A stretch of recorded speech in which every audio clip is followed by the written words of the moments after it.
Hey bees, I'm Marie from Humblebee and Me, and welcome to April 2019's Q&A video. So just a reminder, if you have a question that you'd like to see answered in one of these videos, please leave it in the comments below or watch for the monthly Facebook post I make on the Humblebee and Me Facebook page asking for questions for Q&A videos. Without further ado, let's dive in. Our first question comes from Ashley, who asks, "Hello, I'm new to DIY skincare and makeup products, and I just bought your book. It's wonderful and so detailed.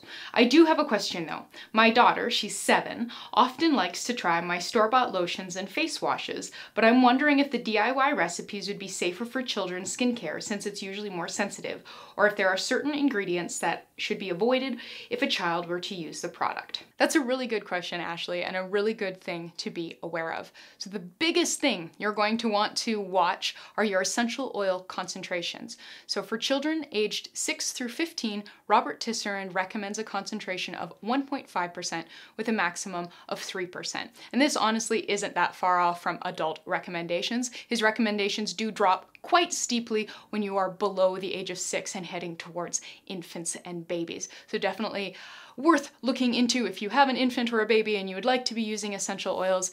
Please be aware and make sure you are doing so safely. That 1.5% amount isn't the only thing you need to be aware of though. Different essential oils have different maximum usage levels that can be well below 1.5%. So make sure you are looking those up and working within those as well. I'll include some helpful links for more information on that sort of thing in the description box below. Something you might find a little easier, and honestly your kid might like a little bit better too, is fragrance oils. They often come in much more like fun, fruity, food-inspired type scents that I find children tend to love, and they're often easier to work with. You will still want to check on what the maximum usage levels are, but typically they're in excess of 3%. So if you're using them at half to 1%, it's generally going to be fine, and you don't have to worry quite so much about the maximum usage levels as you do with essential oils. Children also shouldn't need any fancy actives, so if you are working with any expensive like anti-aging actives, I would just save those for yourself. Generally speaking though, if a product is safe for you to use, it's probably okay for your kid to use. Maybe just think about it in the sense that if you'd purchased it, would you let your kid use it? So things like a foaming hand wash, yeah, you'd probably let your kid use that. If it's a super expensive anti-aging facial lotion, probably not. It's a child. The child needs no anti-aging. It's a little early. Like, I know they say start them early on the anti-aging stuff, but I feel like 7 is probably like a little too early. You might give them a complex. When it comes to making stuff with kids, there's so many fun projects. I think one of the best ones would be bath bombs or some kind of like foaming bath salt. So something that combines, baking soda and citric acid. So we have a base and an acid, and then when they get wet, they fizz. That's a great fun little like science lesson, and the kids can have fun playing with all kinds of different colors and using different molds. Or my friend Ariane, she will make the bath bombs and then give her kids mica paint, which is just, you mix mica with 99% isopropyl alcohol, and then you can paint the bath bombs, which is also a super fun activity. Foaming hand washes are a really great kid-friendly project. You can let the kids choose the colors and the scents and have lots of fun with that. Whipped body butters are really, really fun. I just love the marshmallowy texture of them, and if the kid is old enough to help with the beating, that can be really, really fun too. Lip balms and body butter bars can also be great. For little girls, they can have a lot of fun adding different mica colors to the lip balm to make a lip balm that's colored in the tube but isn't really going to give any color on the lips. And then you can also have a lot of fun with body butter bars, especially if you have a couple different types of molds, so the kids can choose different molds and different shapes and whatnot for their end product. Our next question comes from Christina, and it's about lotions and preservatives.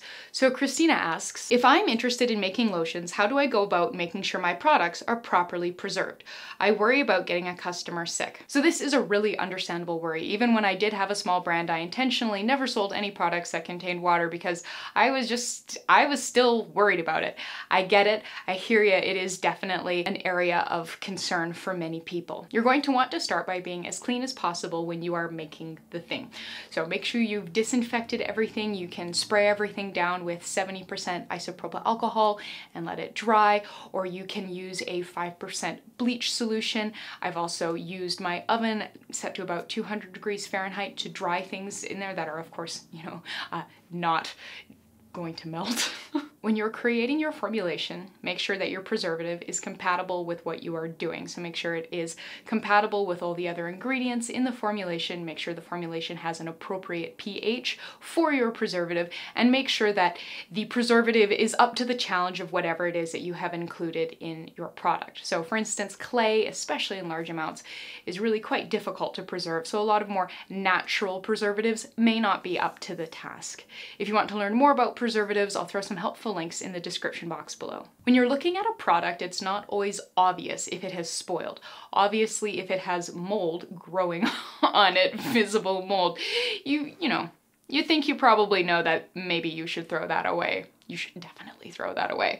But some other things to look for are changes in consistency, bubbling, or any kind of gas that might be trapped in your container. If you open it and it kind of goes poof, or if the container is bulging a bit, that's not a good sign. If your emulsion splits, that's not great. If it starts to smell different, gross, bad, also a bad sign. And if you're noticing irritation on the skin, if you're noticing kind of rash or redness or itchiness, that can also be a sign that something is living in your lotion and having a massive party. So if you notice any of those things, definitely throw it away. The best way to discover if your product is safe for sale and stable over time is to have a lab do professional challenge testing. So professional challenge testing, they're basically starting a fight between microbial grossness and your product. They're going to add microbes to your product and see if the preservative system in your product can win that fight. If they can't win the fight, you should probably revisit your formulation. Adding microbes to the product attempts to simulate usage conditions, users, opening the bottle and sticking their fingers in things, or, in the case of like eye makeup or something, maybe they're like licking their brush and then using that in their eyeliner to get a finer line.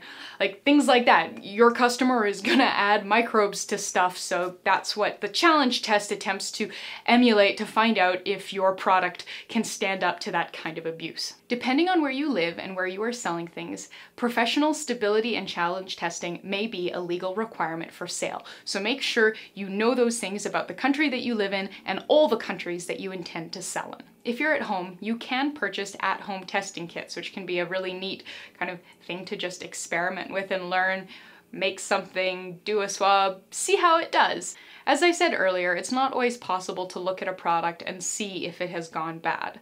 However, the microbes and whatnot that can infect our product, they do tend to reproduce very effectively, so it's hard for them to go completely unnoticed forever.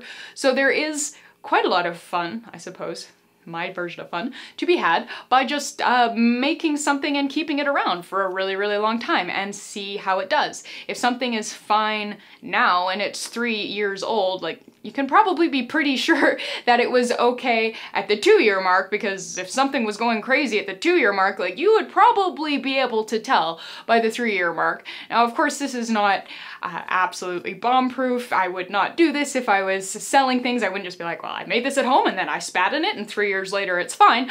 But it is always good to observe your products over time and see how they do. You can learn a lot about the things you make that way. Eugene had a question about rancid oils. Basically, how do oils expire and is there any use for them after they expire?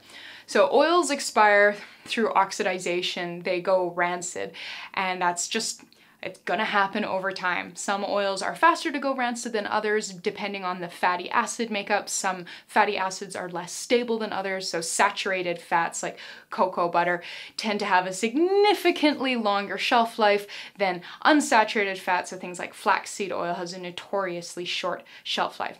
But you can tell your oils have gone rancid just by giving them a sniff. They'll smell gross. It smells a lot like really old lipstick or old nuts or crayons. Like it's not a good smell. They're not physically harmful in the way that bacterial microbial spoilage is, but they're still definitely like they're off. When I discover that an oil in my collection has gone bad, I get rid of it. I compost it. We have a city composting program here in Calgary, and so I will just add kind of a glug of the oil to my bag of compost before tying it off. Yes, I do use compostable bags, and yes, they are compatible with my program in the city. And that's just how I get rancid oils out of my house. I have other oils that aren't rancid, and if I'm going to be making something with my time and my effort and my other ingredients, I want to make sure that everything going into that product is lovely and fresh. So I'm excited about the product and I actually want to use it. And so that the fresh oils don't go rancid while I'm using the rancid oils. It's bad, just get rid of it. And if treat it as a learning experience, right? Like, if you bought a huge jug of something and you couldn't use it, don't buy that huge jug next time. And if you have bought something that's very expensive, like prickly pear seed oil, and you really don't want it to go bad, keep it in your fridge to extend its shelf life. Chris asked, do I use pH strips or a pH meter? And the answer is both. I have both and I use both. If I need something to be quite precise, I'm absolutely using the pH meter. It gives me a decimal reading and it's very accurate, and that's wonderful. It does have to be kept calibrated though, and it does require more upkeep and a bit more time to use than the pH strips. So if I'm okay with a bit of a like 5-ish sort of reading, I will just use pH strips. I actually did a comparison of the two where I made a bunch of different solutions of something as I was adjusting the pH, and I would check the pH once with the meter and once with the strips, and the strips were always like pretty close. So if I was going for the ish, if I didn't need to know 3.5, but like 3 to 4-ish would be okay for what I was doing, the strips were fine. So I have both, I use both. I know that the meter is the way to go when I really need precision, but if I am being a little lazy and I just want a reading really quickly, if I just need to know like, is this acidic or not, I will rock out the pH strips, and they've been fine so far. So yeah, I have both, I use both, and I think they both have their place. Filomena had a question about solubilizers. So her question is, I have been wondering if turkey red oil, polysorbate 80, and olivem 300 are always interchangeable, or what are their differences / similarities / best uses. So for a question like this, the first thing I want to say is you should go check out the Humblebee and Me encyclopedia. So I have all of those things detailed there so you can read about them and learn about how they work and what they do and why you might choose one over the other.